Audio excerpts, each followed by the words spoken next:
اگر یہ باواز بلند ہے تو ذرا آہستہ صلوات۔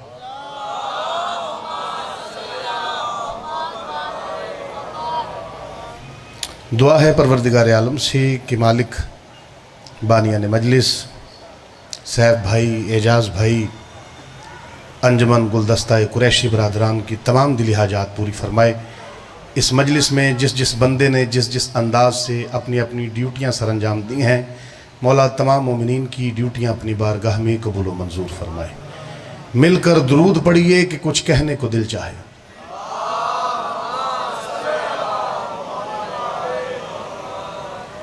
ارباب ذوقار، موالیان حیدری کرار، ابھی میں نے آپ کے سامنے قرآن مجید فرقان حمید سے سورہ مبارکہ الشعراء کی ایک آیت کی تلاوت کرنے کا شرف حاصل کیا، جس میں اللہ تبارک و تعالیٰ نے اپنے حبیب کو دین اسلام کی سب سے پہلی مجلس منعقد کرنے کا حکم دیا اور فرمایا میرا حبیب وَأَنذِرْ عَشِيرَتَكَ الْأَقْرَبِينَ، میرا حبیب اپنے قریبی رشتہ داروں کو ڈرا دے۔ حاضرین گرامی، یہ دین اسلام کی سب سے پہلی مجلس تھی، جس مجلس کے بانی تھے رسول خدا۔ توجہ ہے، لفظ کی سمجھ آئے میرا ساتھ ضرور دینا ہے۔ انتظامیہ تھے علی، جعفر اور عقیل، اور سرپرست اعلیٰ کا نام تھا جناب ابو طالب، اور یہ ہاں سلامت رہیں، اللہ اکبر۔ اب اس مجلس کا مجمع بھی سن لو۔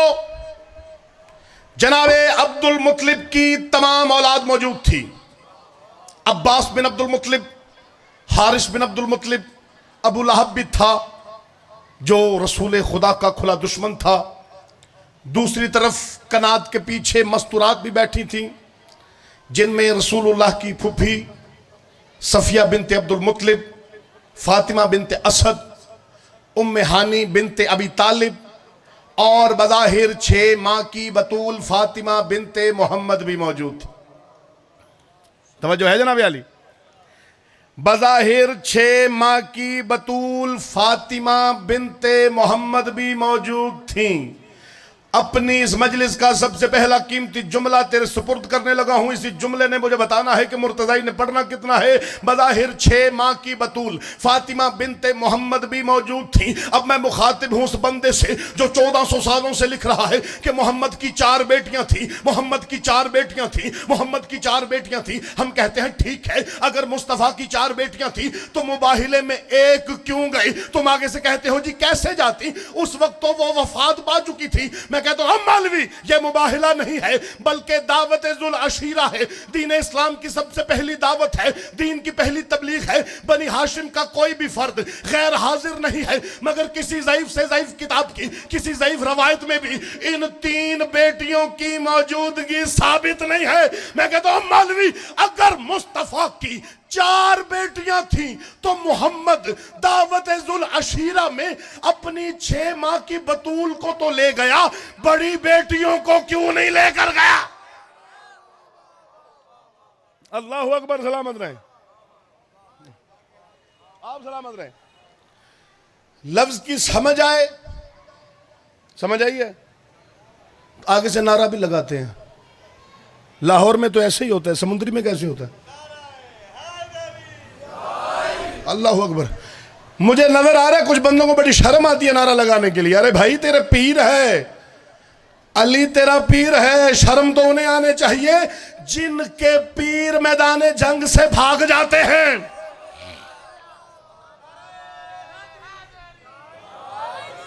اللہ اکبر، سلامت رہیں۔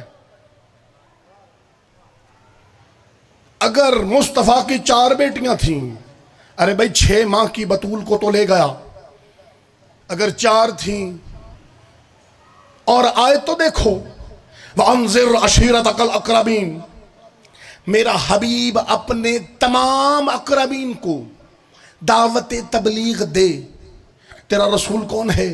حکم خدا کا سب سے بڑا مطیع اعظم، اس آیت کے بعد تیرے رسول پہ واجب ہو گیا کہ تمام اقربین کو اکٹھا کرے، اگر نہیں کرتا تو اللہ کی حکمت اولی ہو جاتی. اسی لیے تو ابو لہب جیسا بھی موجود ہے، اسی لیے تو ابو لہب جیسا بھی موجود ہے. تمام اقربین کو اکٹھا کرے. اب میں ایک ذرا تھوڑا سا مشکل جملہ تیری سماعتوں کی نظر کرنے لگا، اور میں نے دیکھنا ہے کہ سمندری کے اس مجمع میں مشکل بات پہ کون کون بندہ بولتا ہے. توجہ کرنا. مصطفیٰ کا اپنے ذاتی گھر میں سے صرف اور صرف 6 ماہ کی بطول کو لے کے جانا یہ ثابت کرتا ہے کہ محمد کے ذاتی گھر میں بطول کے علاوہ کوئی اقربین نہیں تھا. اور یہ زندہ باد، اور یہ ہاتھ سلامت رہیں. اللہ اکبر، سلامت رہو بھائی. کیا بات ہے، کیا بات ہے جی. جنت کا ماحول بن گیا ہے. بطول کے علاوہ کوئی اقربین نہیں تھا. اچھا، یہاں جو میں نے لفظ بطول ادا کیا ہے نا، توجہ کیجئے گا. یہاں لفظ بطول سے مراد نام نہیں ہے، عہدہ ہے. جیسے مردوں میں عہدے ہوتے ہیں نا، امامت، نبوت، رسالت، خلافت، ویسے عورت نبی نہیں ہو سکتی، عورت امام نہیں ہو سکتی، عورت خلیفہ نہیں ہو سکتی. عالم نساء میں ایک عہدہ ہے جسے بطول کہتے ہیں. ہوئے ہوئے ہوئے ہوئے ہوئے، زندہ باد، سلامت رہو. اور یہ جو بطول ہے نا، یہ مستورات ووٹنگ کر کے نہیں بناتی، بلکہ اللہ بنا کر بھیجتا ہے. تو جملہ تیرے سپرد کرنے لگا ہوں، امید ہے جملہ ضائع نہ ہوگا. تو پھر کسے کہتے ہیں بطول؟ کسے کہتے ہیں بطول؟ شریعت میں جس مستور کو نماز کے لیے وضو کی ضرورت نہ ہو اسے بطول کہتے ہیں. اور یہ جو ہاتھ اٹھ گئے جناب سیدہ کے حق میں اٹھے، زندہ باد.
درود پڑھیے بابا سے بولو.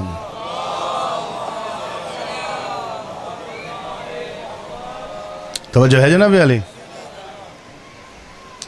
شریعت میں جس مستور کو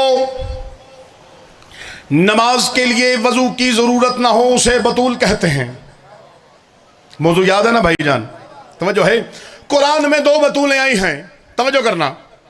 عیسیٰ کی ماں بھی بطول ہے، حسین کی ماں بھی بطول ہے، مریم بطول صغرا ہے، زہرا بطول کبرا ہے.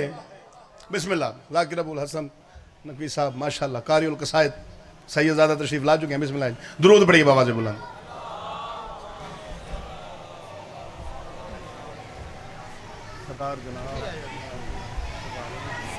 ابھی میں کھڑا ہوا ہوں. ہاں جی، میں پورا پڑھنا. اچھا جی. توجہ ہے جناب علی؟ قرآن میں 2 بطولیں آئی ہیں. اب یار توجہ کرنا، قرآن میں 2 بطولیں آئی ہیں. عیسیٰ کی ماں بھی بطول ہے، حسین کی ماں بھی بطول ہے. مریم بطول صغرا ہے، زہرا بطول کبرا ہے. مریم چھوٹی بطول ہے، زہرا بڑی بطول ہے. مریم کا 1 بیٹا معصوم، زہرا کے 11 بیٹے ماں. اور زندہ باد، زندہ باد، سلامت رہو. آ لینے دو وقت کو، آ لینے دو زمانے کو، دنیا کو پتا چل جائے گا بڑی بطول کی شان کیا ہے، چھوٹی بطول کی شان کیا ہے، بڑی بطول کا رتبہ کیا ہے، چھوٹی بطول کا رتبہ کیا ہے. جب بڑی بطول کا بیٹا بھی آ جائے گا، چھوٹی بطول کا بیٹا بھی آ جائے گا، وقت نماز کا ہوگا، تیرا 12واں کہے گا تقدما یبنا مریم، مریم کا بیٹا نماز پڑھا. عیسیٰ کانپتے ہوئے کہے گا میری جرت ہے میں زہرا کے بیٹے کو نماز پڑھاؤں. 12ویں کے قدموں میں سر رکھ کر عیسیٰ زمانے کو بتائے گا اپنے عقیدے درست کرو، چاہے نبی ہو یا امتی، اس گھر کے افراد کے آگے نہیں بلکہ پیچھے کھڑا ہوتا. اللہ اکبر. سلامت رہیں، سلامت رہیں. ارے بھائی نعرہ تو مل کے لگاؤ.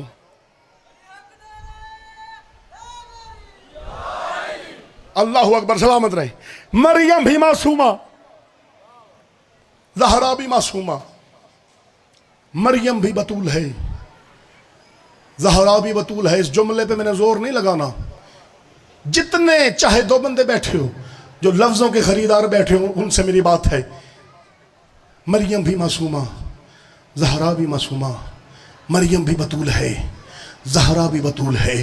لیکن ایک بات ہمیشہ یاد رکھنا، کبھی بھی مریم کا تقابل زہرا سے نہ کرنا. کیونکہ مریم جہاں سے کھانے منگواتی تھی نا، زہرا وہاں پہ کھانے بھیجتی تھی. آئے ہائے ہائے، اللہ اکبر. سلامت رہے. جاؤ منبر پہ قرآن. مریم کے حجرے میں فرشتہ آیا. بیٹا بیٹھ جاؤ، یہ کام نہ کرو یار. مریم کے حجرے میں فرشتہ آیا.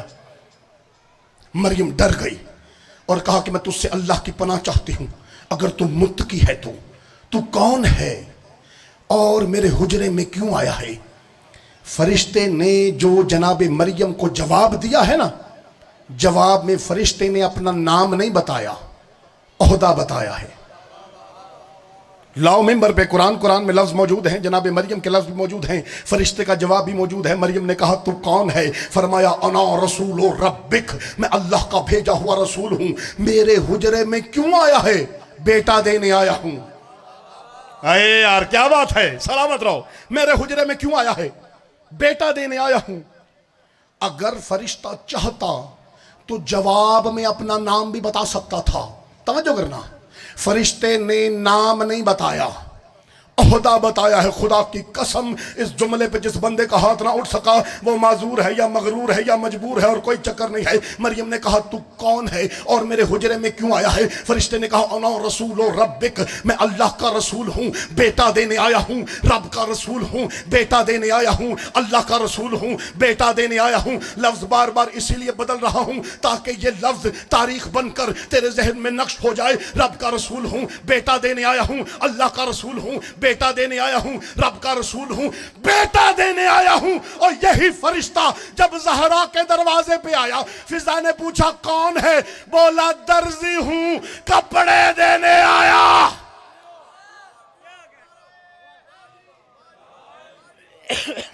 اللہ اکبر. درزی ہوں.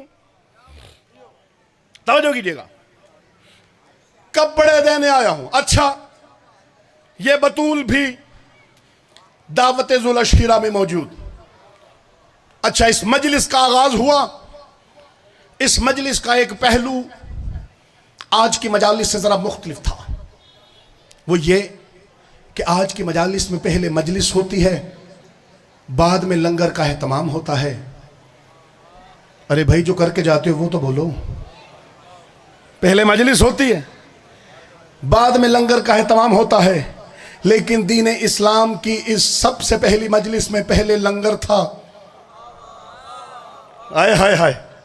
بعد میں مجلس ہونا تھی اور اسی کا فائدہ اٹھایا رسول اللہ کے سب سے بڑے دشمن ابو لہب نے. دعوت شروع ہوئی، سب نے کھانا کھایا. جب کھا چکے تو میرا رسول اپنی جگہ پہ کھڑا ہوا کہ ان سے کچھ بات کرے، کہ ابو لہب نے سب سے کہا کھانا کھا لیا؟ جی کھا لیا، اٹھو اب چلتے ہیں۔ سب اٹھے جانے لگے۔ میرا شرموں والا رسول، حیاؤں والا رسول جاتے ہوئے لوگوں کی طرف دیکھتا رہا، جاتے ہوئے لوگوں سے کہا جا رہے ہو کل پھر آنا۔ ہائے ہائے ہائے، دسترخوان جو ابو طالب کا تھا، جا رہے ہو کل پھر آنا۔ اگلے دن پھر آ گئے، رج کے کھانا کھایا۔ جب کھا چکے میرا رسول پھر کھڑا ہوا کہ ان سے کچھ بات کرے، پھر اٹھے، اٹھ کر چلے گئے۔ کھانا کھا لیا، بات نہیں سنی۔ اب توجہ کرنا، مورخین نے لکھا ہے کہ ایسا مسلسل 3 دنوں تک ہوتا رہا۔ آتے رہے، کھانا کھاتے رہے، اٹھ کے جاتے رہے، آتے رہے، کھانا کھاتے رہے، اٹھ کے جاتے رہے، آتے رہے، کھانا کھاتے رہے، اٹھ کے جاتے رہے۔ مگر چوتھے دن منظر ہی بدل گیا۔ جیسے ہی سب نے کھانا کھایا، ابو لہب اپنی جگہ پہ کھڑا ہوا کہ لوگوں سے کہے میں تو کب سے بول رہا ہوں یہ جادوگر ہے، یہ شاعر ہے، اس کی بات مت سننا۔ کہ سرکار ابو طالب اپنی جگہ پہ کھڑے ہوئے، ابو لہب کی طرف دیکھ کے فرمایا اسکت، خاموش ہو جائے احمق، اپنی اوقات دیکھ، میرے بھتیجے کی شان دیکھ، چل بیٹھ۔ ہائے ہائے ہائے ہائے ہائے ہائے، اللہ اکبر، سلامت رہو، سلامت رہو، چل بیٹھ۔ محمد و آل محمد کا دشمن بزدل ہوتا ہے، اور سامنے ہے کون؟ ابو طالب، جو شجاعت میں علی کا بھی باپ ہے۔ ہائے ہائے ہائے ہائے ہائے، جو جلالت میں عباس کا دعویٰ ہے۔ فرمایا چل بیٹھ۔ ابو لہب وہیں، ربی ابھی تو رکے تھے، 2 بار ہوتی ہے اذان۔ ابو لہب وہیں بیٹھ گیا۔ پھر سرکار ابو طالب نے فرمایا اللہ کی قسم، تم میں سے کوئی بھی اس وقت تک اٹھ کر نہیں جائے گا جب تک میرا بھتیجا محمد بات مکمل نہ کر لے۔ اللہ اکبر، جب تک میرا بھتیجا محمد بات مکمل نہ کر لے۔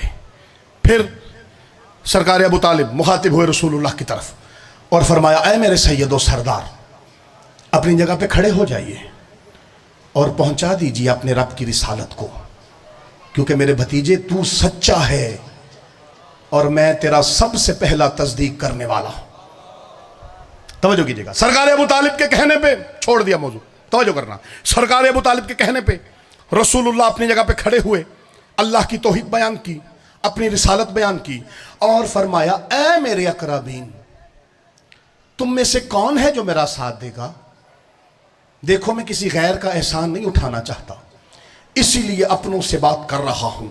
چشم فلک نے دیکھا کہ بڑے بڑے بزرگ چپ کر کے بیٹھے رہے کہ اچانک سے ایک کونے سے 10 برس کا علی اپنی ایڑیوں کے بل کھڑا ہوا اور بآواز بلند کہا انا ناصرن یا رسول اللہ۔ ہائے ہائے ہائے ہائے، اللہ اکبر، سلامت رہو۔ اے اللہ کے رسول، میں آپ کا ساتھ دوں گا۔ رسول اللہ نے دیکھا، فرمایا یا علی تم بیٹھ جاؤ۔ علی بیٹھ گئے۔ پھر فرمایا تم میں سے کون ہے جو میرا ساتھ دے گا؟ علی پھر کھڑے ہوئے اور فرمایا انا ناصرن یا رسول اللہ، اے اللہ کے رسول میں آپ کا ساتھ دوں گا۔ فرمایا یا علی تم بیٹھ جاؤ۔ علی پھر بیٹھ گئے۔ پھر رسول نے فرمایا تم میں سے کون ہے جو میرا ساتھ دے گا؟ علی پھر کھڑے ہوئے اور فرمایا انا ناصرن یا رسول اللہ۔ روایت کے لفظ ہے کہ کائنات کے رسول کے چہرے پہ مسکراہٹ بکھری، علی کو سینے سے لگایا اور فرمایا یا علی آج تو نے میری نصرت کا وعدہ کیا ہے، آج میں رسول بھی تجھ سے وعدہ کرتا ہوں کہ آج سے انت اخی، انت وسی، انت وزیری، انت خلیفۃ من بعدہ، آج سے تو میرا بھائی ہے، تو میرا وسی ہے، تو میرا وزیر ہے، تو میرے بعد میرا خلیفہ۔ زندہ باد، وعدہ ہو گیا۔ توجہ کیجیے گا، 2 جملے اس جملے سے پہلے، ایک ذاکرین والا کہ اگر میرے پر ہوتے تو پرواز کر کے یہ جملہ پڑھتا. دوسرا خطبہ والا کہ اگر کوئی اور یہاں کھڑا ہو کر یہ جملہ پڑھتا اور میں وہاں بیٹھا ہوتا تو میں تمہیں بتاتا کہ اس جملے کو وصول کیسے کرتے ہیں. اب میں نے دیکھنا ہے سمندری میں اس جملے کو وصول کیسے کیا جاتا ہے. توجہ کرنا. وعدہ ہو گیا. اقربین اٹھے, اٹھ کر جانے لگے. توجہ کیجیے گا کہ سرکار ابو طالب نے فرمایا اے اقربین رک جاؤ. اقربین رک گئے. پھر سرکار ابو طالب مخاطب ہوئے رسول اللہ کی طرف اور فرمایا اے میرے بھتیجے, آج ان سب بزرگوں کی موجودگی میں میرے 10 برس کے علی نے تیری نصرت کا وعدہ کیا ہے. میرے علی کی رگوں میں مجھ ابو طالب کا وفادار خون دوڑ رہا ہے. آج میں ابو طالب بھی تجھ سے وعدہ کرتا ہوں میرا علی بالکل ویسے ہی تیری حفاظت کرے گا جیسے میں نے ساری زندگی کی ہے. مگر میرے بھتیجے صرف ایک فرق ہوگا, وہ یہ کہ میں نے ساری رات تیرے بستر کے قریب جاگ کر تیری حفاظت کی ہے. میرا علی تیرے بستر پر سو کر تیری حفاظت کرے.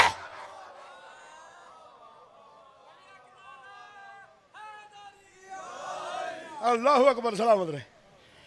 میرا علی تیرے بستر پر سو کر تیری حفاظت کرے گا. آ گیا وہ وقت جب علی نے بستر رسول پر سو کر رسول کی حفاظت کرنا تھی.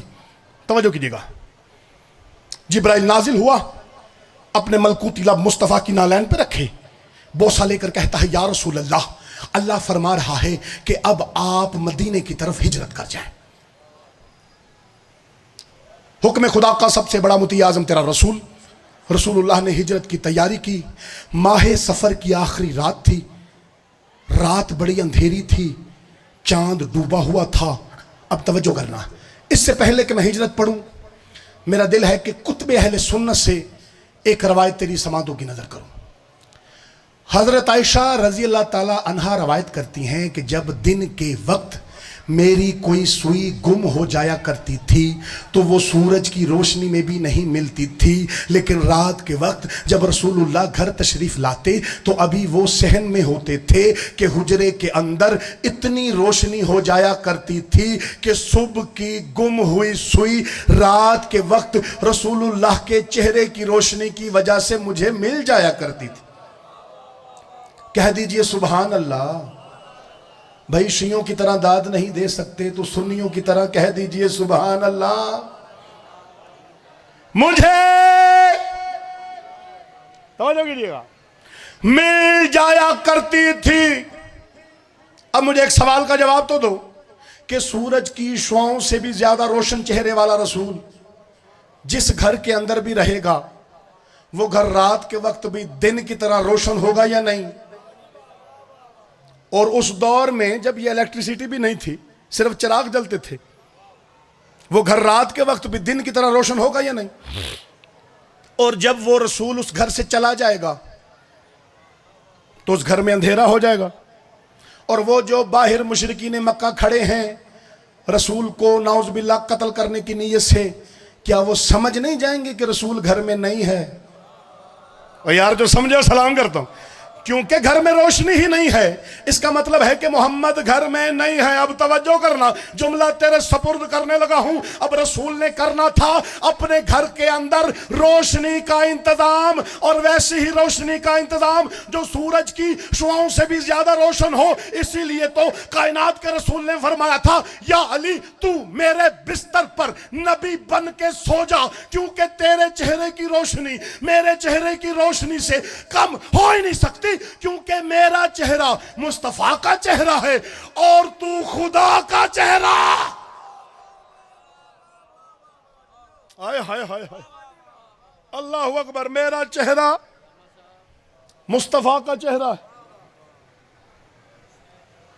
اور تو توجہ ہے جناب علی خدا کا چہرہ. رسول چلے گئے مکہ چھوڑ کر. توجہ کیجیے گا آخری جملہ فضائل کا. مشرکین مکہ آئے,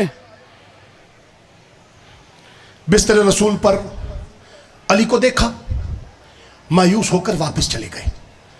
اب مشرکین مکہ کی ایک میٹنگ طے ہوئی ابو جہل کے ڈیرے پہ. انہوں نے کہا کہ سب سے نادر اور نایاب موقع ہمیں اب ملا ہے. محمد چلا گیا ہے مکہ چھوڑ کر، پیچھے بچ گیا ہے علی تنہا. ہم کریں گے اس علی کو گرفتار، اور اس علی کی خاطر محمد مکے میں واپس آئے گا، کیونکہ وہ علی کے بغیر نہیں رہ سکتا. توجہ ہے بھائی جان؟ بس توجہ چاہیے آپ کی، توجہ کیجیے گا. کیونکہ وہ علی کے بغیر نہیں رہ سکتا. اچھا، یہ بات چل رہی تھی کہ ابو جہل کے اندر کا بغض جاگا. کوئی بچپن کا تھپڑ یاد رہ گیا ہوگا، کہتا نہیں نہیں، ہم صرف علی کو گرفتار نہیں کریں گے بلکہ قتل کریں گے.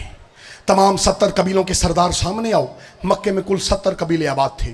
اپنی اپنی تلواروں پہ ہاتھ رکھو، اپنے اپنے بتوں کی قسمیں کھاؤ کہ علی کا قتل کسی ایک قبیلے کے سر نہیں آئے گا، پورا مکہ علی کے قتل کو اپنے سر لے گا. توجہ کرنا، 70 قبیلوں کے سردار سامنے آئے، اپنی اپنی تلواروں پہ ہاتھ رکھے، اپنے اپنے بتوں کی قسمیں کھائیں کہ علی کا قتل کسی ایک قبیلے کے سر نہیں آئے گا، پورا مکہ علی کے قتل کو اپنے سر لے گا. توجہ کرنا، 300 نوجوانوں کو تیار کیا گیا.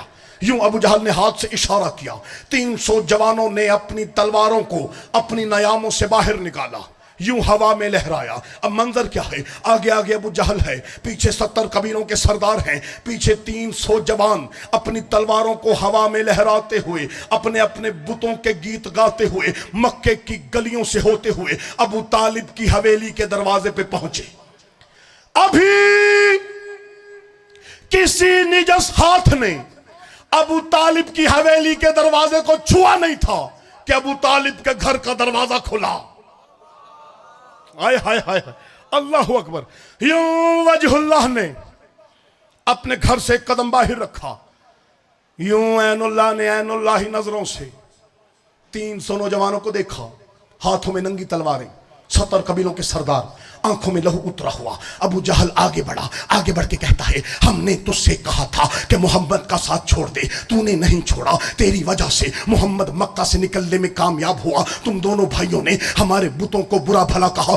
آج پورے مکہ نے مل کے قسم کھائی ہے ہم تجھے قتل کر کے تجھ سے بدلہ لیں گے، ہم تجھے قتل کر کے تجھ سے بدلہ لیں گے، ہم تجھے قتل کر کے تجھ سے بدلہ لیں گے. توجہ کرنا، ابو جہل بولتا رہا، بادشاہ مسکراتے رہے. ابو جہل بولتا رہا، شہنشاہ مسکراتے رہے. ابو جہل بولتا رہا، علی مسکراتے رہے. جب چپ ہوا علی نے فرمایا بس اتنا ہی بولنا تھا. اس نے کہا ہاں بس اتنا ہی بولنا تھا. یوں بے نیاز باپ کے بے نیاز بیٹے نے اپنے باپ کی تلوار کو نیام سے باہر نکالا، ابو جہل کی گردن پہ رکھے گا راستہ چھوڑ.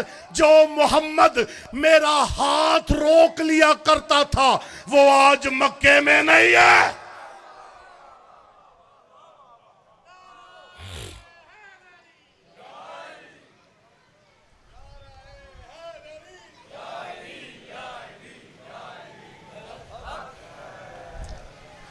اس خاندان پہ کائنات قربان. علامہ اظہر حسن زیدی کا ایک جلیل القدر فکرہ ہے. وہ فرماتے ہیں کہ جو اللہ نے اہل بیت کو دیا ہے وہ فضائل ہیں، اور جو امت نے انہیں دیا ہے وہ مصائب ہیں. رونے کے دن ہیں، حسین کو رونے کے صدقے میں ہی یہ فضائل پڑھ لیے جاتے ہیں. اصلی مدعا یہی ہے جس کے لیے بطول کچی قبر سے آئی ہوئی ہے.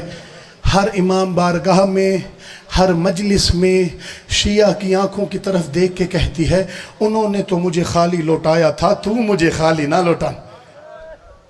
تیرے آنسو لینے کے لیے میں بقیہ سے آئی ہوئی. زندگی میں کبھی حسین کو شرم کر کے نہ رونا. حسین کا چھوٹا سا ذاکر ہوں، منت کر کے کہتا ہوں، زندگی میں کبھی حسین کو ایسے نہ رونا. حسین کو رونے سے شکل خراب نہیں ہوتی. قیامت کے دن اس چہرے سے نور نکلے گا جو دنیا میں حسین کو روتا آیا.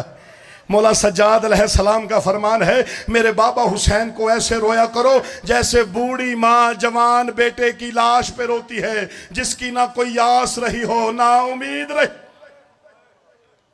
حل من ناصر ینصرنا کی صدا دی حسین نے. علی اصغر نے اپنے آپ کو جھولے سے گرا ہے.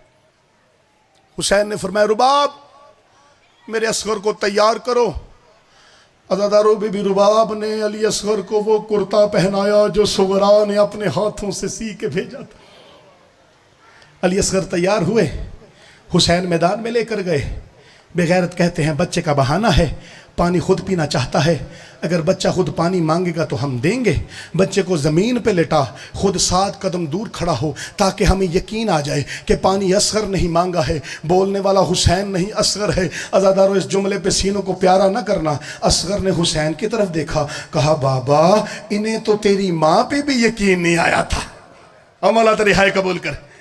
بابا انہیں تو تیری ماں پہ بھی یقین نہیں آیا تھا۔ بس عزادارو، علی اصغر جیسے پھول کو کربلا کی تپتی ہوئی ریت پہ لٹا کے خود 7 قدم دور کھڑا ہوا زہرا کا لال علی اصغر نے بولنا چاہا کہ بی بی فضا دوڑتی ہوئی آئی، کہا حسین رباب کہتی ہے کہ اصغر سے کہو ذرا اونچا بولے، ماں کو وہ پہلے لفظ بڑے پیارے ہوتے ہیں جو بچوں کی زبان سے نکلتے ہیں۔ بڑا امیر ہے وہ بندہ جو ہے نہیں کر سکا۔ بس سردارو علی اصغر نے پانی مانگا، لشکر یزید کے ہاتھوں سے تلواریں چھوٹ گئیں، لشکر والوں نے پھوٹ پھوٹ کے رونا شروع کر دیا کہ اللہ لعنت کرے عمر ابن سعد پر۔ دوڑتا ہوا حرملہ کے پاس آیا، کہا حرملہ کچھ کر، ہم جیتی ہوئی جنگ ہار گئے، ہمیں حسین کے اصغر نے ہرا دیا، حرملہ کچھ کر۔ عزادارو ادھر حسین نے علی اصغر کو اٹھایا، ادھر اس بغیرت نے تیر کمان اٹھایا، ادھر حسین نے علی اصغر کا بوسہ لیا، ادھر اس لعین نے تیر کمان میں لگایا، تیر چلا ہے۔ عزادارو یہ تیر کوئی عام تیر نہیں تھا، یہ وہ تیر تھا جو عربوں میں جانوروں پر استعمال کیا جاتا۔ تیر چلا ہے، تیر نے وہ کام نہیں کیا جو تیر کرتا ہے، تیر کا کام ہے سوراخ کرنا۔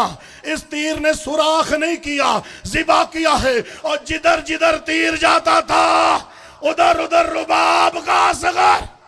اجرکم اللہ، اجرکم اللہ۔ جیسے ہمارے ہاں ہتھیاروں کے نام ہوتے ویسے عربوں میں کل 6 قسم کے تیر تھے۔ پہلے تیر کا نام ہے نپل، یہ پرندے شکار کرتا تھا۔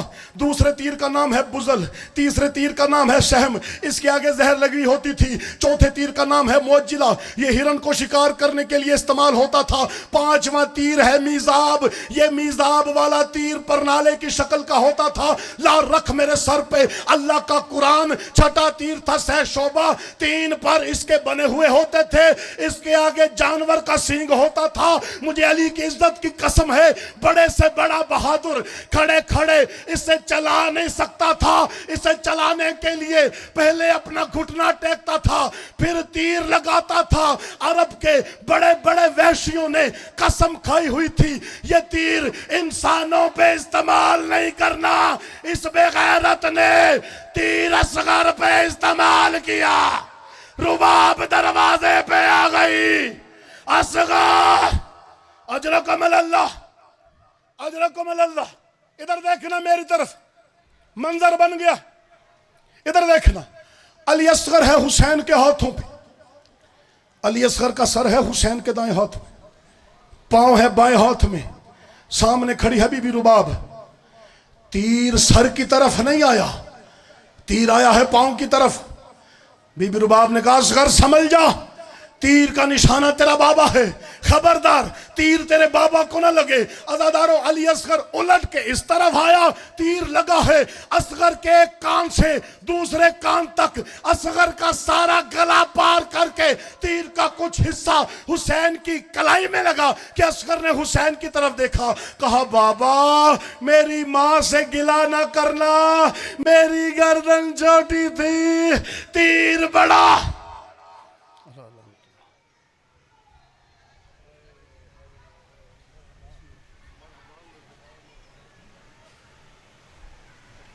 اب حرف آخر کے طور پر ذاکر ابو الحسن شاہ صاحب